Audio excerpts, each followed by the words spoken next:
E aí pessoal, beleza? Eu sou o Daniel e hoje a gente vai falar sobre arrays, matrizes, vetores, como você quiser chamar. É uma maneira da gente trabalhar com inúmeras variáveis, reduzindo isso de uma forma muito simples e que também é muito útil, não só para C, mas para várias linguagens de programação. Então vamos lá? Tudo bem, trabalhar com variáveis únicas é muito divertido, mas se a gente quiser trabalhar com um monte de variáveis, mas a gente não quer ter um monte de nome diferente voando ao redor do nosso código. Nesse caso, as arrays, as matrizes, vão vir à nossa disposição. Os arrays são uma estrutura de dados fundamental para qualquer linguagem de programação que você vai usar. Eles são de fato bastante úteis, particularmente como a gente vai ver no CS50. Usamos arrays para manter valores do mesmo tipo de dados em locais de memórias adjacentes, contíguas. Ou seja, é uma forma de agruparmos um monte de inteiros na memória, um monte de caracteres ou floats na memória, realmente próximos e trabalhar com eles sem ter que dar a cada um o seu próprio nome, onde pode tornar-se cômodo depois de algum tempo. Uma maneira de assimilar as arrays é pensar nos seus correios locais. Vamos sair um pouco da programação e tenta visualizar na sua cabeça a estação de correios locais. Normalmente, na maioria dos correios, há um grande banco assim com caixa nos correios na parede. Uma matriz, um array, é um bloco gigante de memória adjacente, memória contígua. Da mesma forma que um banco de correios ou agência de correios é um grande espaço na parede da agência. As matrizes foram divididas em blocos de espaços pequenos e de tamanho idêntico, cada um dos quais é chamado de elemento. Da mesma forma que a parede dos correios foi dividida em blocos de espaço pequeno de tamanho idêntico, que é chama de caixa postal para cada um. Cada elemento do conjunto pode armazenar uma certa quantidade de dados, assim como cada caixa postal é capaz de armazenar uma certa quantidade de correspondência. O que pode ser armazenado em cada elemento da matriz são variáveis dos mesmos tipos, como int ou char. Assim como em sua caixa postal, você só pode receber coisas do mesmo tipo, como cartas ou pequenos pacotes. Finalmente, a gente pode acessar cada elemento do array diretamente pelo número do índice, assim como você pode acessar a caixa postal sabendo o número da sua caixa. A gente espera que essa analogia ajude você a entender a ideia de matrizes através dessa analogia entre a realidade e a programação. Em C, os elementos de geometria são indexados a partir de zero, não de um. Lembra disso? Isso é muito importante. Por sinal, é por isso que a gente do CS50 e muitos outros programadores contam a partir do zero.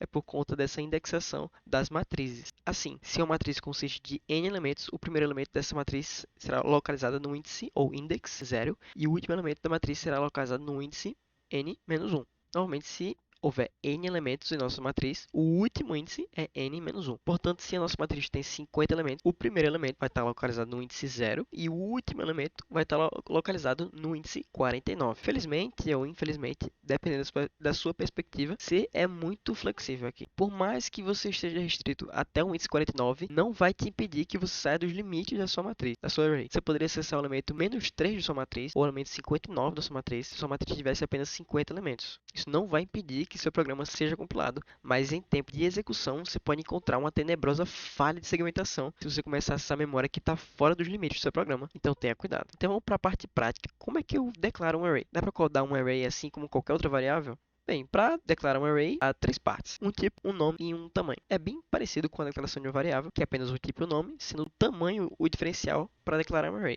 Isso é porque estamos declarando um monte de variáveis ao mesmo tempo. Portanto, o tipo da sua array é o tipo da variável que cada elemento da sua matriz vai ter. Então, você quer que seja um array, uma matriz para inteiros? Então, seu tipo de dados deve ser int. Você quer que ela seja uma matriz de números decimais, números flutuantes? O tipo de dados deve ser double ou float. O nome que você quer dar da sua array assim como uma variável, ou seja, você tem que ser significativo e claro. E, finalmente, o diferencial, que é o tamanho, vai dentro dos colchetes. É quantos elementos você quer que sua matriz tenha. Então, por exemplo, nesse exemplo aqui, int students grade 40. Isso declara um array chamado students grades que tem 40 inteiros. Bem autoexplicativo. Bem, espero eu. Outro exemplo, double menus prices 8. Isso cria um array chamado menu prices, que aloca no espaço da memória para 8 doubles. Então, se você pensar que cada elemento do array é daquele tipo de dado, por exemplo, um único elemento de um array de tipo de dado int funciona da mesma maneira que qualquer outra variável do tipo int. Todas as operações que falamos no vídeo de operações vão fazer sentido aqui também. Então, aqui poderemos declarar um conjunto de booleanos chamado truthful, que consiste garantir 10 espaços para 10 booleanos, e assim como qualquer outra variável, a gente poderia atribuir simplesmente um valor a qualquer coisa dentro desse conjunto, ao elemento. Então, poderíamos dizer como o truthable2, que é como a gente indicou, qual é o elemento de truthable2? Seria o terceiro elemento, porque lembre que um array sempre começa a partir do zero. Então, é assim que a gente indica o terceiro elemento da tabela truthable.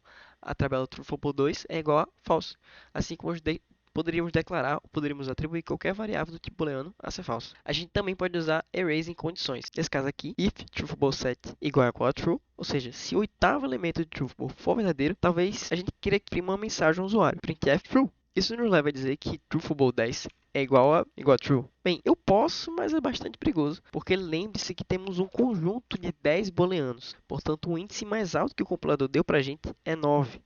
Esse programa vai compilar, mas se existe alguma coisa a mais na memória onde a gente espera que Truthful 10 vá, a gente pode sofrer uma falha de segmentação. A gente pode se safar em geral, mas eles são muito perigosos. Então, o que eu estou fazendo aqui é permitido em C, mas não necessariamente é a melhor forma ou o melhor caminho de se fazer. Agora, quando você declara e inicializa uma matriz simultaneamente, na verdade é uma sintaxe bastante especial que você pode usar para preencher a matriz com seus valores iniciais. Porque pode ficar complicado declarar uma matriz de tamanho 100 e em seguida ter que dizer o elemento 0 é igual a isso, o 1 é igual a isso, o 2 é igual a isso. Então, não tem muito ponto para fazer isso. Mas se for uma matriz pequena, você pode fazer algo tipo assim. Bool truthful 3 é igual a abre as chaves e em seguida cada vírgula vai separar a lista de elementos que você deseja colocar na matriz. Em seguida você fecha a chave e adiciona um ponto e vírgula no final. Isso cria uma matriz de tamanho 3 chamada truthball, com elementos false, true e true. E de fato a sintaxe da instanciação que eu tenho aqui é exatamente a mesma que tem que fazer a sintaxe de elemento individual abaixo. Essas são duas formas de codificação que vão produzir exatamente a mesma matriz. Da mesma forma, a gente poderia iterar sobre todos os elementos de uma matriz usando um loop, o que na verdade é um exercício caseiro bem recomendado. Você pode criar uma matriz de 100 inteiros, onde cada elemento da matriz é seu índice. Então, por exemplo, temos uma matriz de 100 inteiros e no primeiro elemento a gente quer colocar 0, no segundo 1, no terceiro 2 e assim por diante. Esse é um bom dever de casa, acho que você deveria tentar. Bem, nesse exemplo aqui não parece que muita coisa mudou, mas note que eu emiti entre os colchetes os números. Se você estiver usando essa sintaxe de instanciação muito especial para criar uma matriz, na verdade não precisa indicar o tamanho da matriz de antemão. Um compilador é inteligente o suficiente para saber que você realmente deseja criar uma matriz de tamanho 3, que você coloca 3 elementos à direita do sinal de igual. Se você tivesse colocado 4, teria lhe dado uma matriz de tamanho 4 e assim por diante.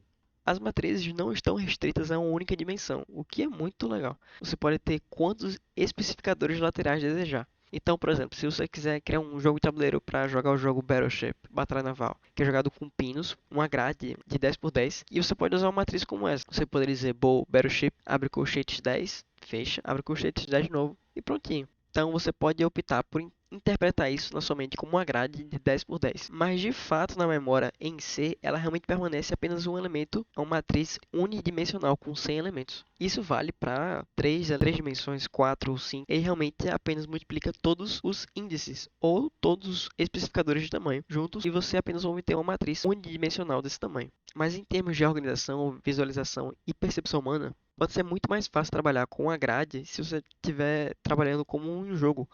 Por exemplo, o Jogo da Velha, ou Battleship, Batalha Naval, ou coisa do tipo. É um grande conceito de abstração. Em vez de ter que pensar em um tabuleiro de Jogo da Velha com uma linha de 9 quadrados, ou um tabuleiro de Batalha Naval com uma linha de 100 quadrados, uma grade de 10 por 10 ou uma grade de 3 por 3 é provavelmente muito mais fácil de compreender. Agora, algo importante sobre arrays. A gente pode tratar cada elemento individual da matriz como uma variável. A gente já viu isso anteriormente, quando a gente estava atribuindo o valor true a certos booleanos ou testando eles em condicionais. Mas não podemos tratar matrizes inteiras como variáveis. Não podemos, por exemplo, atribuir uma matriz a outra matriz usando o operador de atribuição, porque C não nos permite fazer isso. Se a gente quiser, por exemplo, o que estaríamos fazendo nesse exemplo seria copiar uma matriz para outras, a gente teria que usar um loop para copiar cada elemento, um de cada vez. Eu sei que é um pouco chato e demorado. Então, por exemplo, se a gente tivesse essas duas linhas de código, isso funcionaria? Bem, não funcionaria. Porque a gente está tentando atribuir for ao bar. Isso não vai funcionar, porque é uma matriz e a gente acabou de descrever que isso não é legal em C. Em vez disso,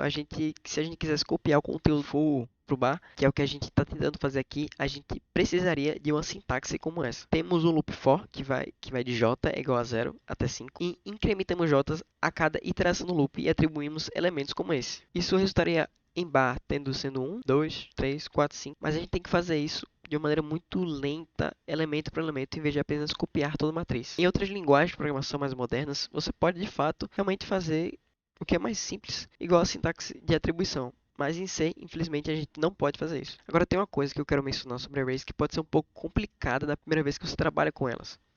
A gente discutiu em um vídeo sobre o escopo de variável que a maioria das variáveis em C, quando você as chama em funções, são passadas por valor. Você lembra o que significa passar algo por valor? Isso significa que estamos fazendo uma cópia da variável que está sendo passada. A função receptora, a função que está recebendo a variável, não obtém a variável em si. Ela recebe sua própria cópia local dele para trabalhar. As matrizes, é claro, não seguem essa regra. Pelo contrário, é o que a gente chama isso de passar por referência. O destinatário realmente recebe a matriz, ele não recebe sua própria cópia local dele. E se você pensar sobre isso, isso faz muito sentido.